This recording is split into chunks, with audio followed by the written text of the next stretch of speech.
Industrial పరిసర ప్రాంతాల్లో ఉన్నటువంటి షాయి ఎక్స్పోర్ట్ సంబంధించినటువంటి మహిళా కార్మికులు నిన్న ఉదయం నుంచి ఈరోజు ఇంకా కూడా మరి వారి యొక్క జీతాలు పెంచాలని, కనీస మర్యాద ఇవ్వాలని, దాంతోపాటుగా కంపెనీలో పనిచేస్తున్నటువంటి మహిళా కార్మికులని వేధించకూడదని, అసభ్యంగా ప్రవర్తించకూడదని, బెదిరించి ఆబ్సెంట్లు వేయటం, మరి ఆ రకంగా పనికి వచ్చినా కూడా జీతం ఇవ్వకుండా జీవితాలతో చెలగాటమాడుతున్నటువంటి యాజమాన్యం యొక్క నిరంకుశ మొండి వైఖరికి వ్యతిరేకంగా నిన్నటి నుంచి ఈడ మహిళా కార్మికులు భారీ స్థాయిలో మరి ధర్నా నిర్వహిస్తూ ఉన్నారు. ఈ యొక్క ధర్నాకి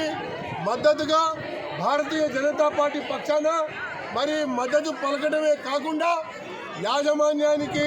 చాలా స్పష్టంగా పేర్కొనడం జరిగింది. ఒకవైపున పరిశ్రమలలో కనీస వేతనాలు అమలు చేయాలని చెబుతున్నప్పటికీ కూడా మీరు ఏదో మొక్కుబడిగా వాళ్ళకి జీతాలు ఇస్తూ పబ్బం గడుపుకుంటూ మరి యొక్క కంపెనీ ఎక్స్పాన్షన్ మీద ఎక్స్పాన్షన్ చేసుకుంటూ కొత్త యూనిట్లు పెడుతున్నారే కానీ ఉన్న కార్మికుల యొక్క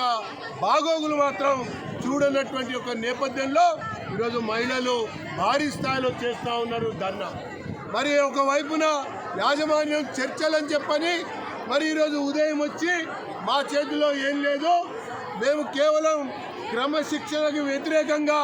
మీ పైన ఎవరైతే అధికారులు దురుసుగా మాట్లాడారో వాళ్ళపైన మాత్రం మేము చర్యలు తీసుకుంటాం, జీతాలు పెంచే విషయం మా పరిధిలో లేదని చెప్పని దాటవేసే ప్రయత్నం చేస్తూ ఉన్నాం. చాలా స్పష్టంగా పేర్కొంటా ఉన్నాం. మీరు పోలీసులు పెట్టో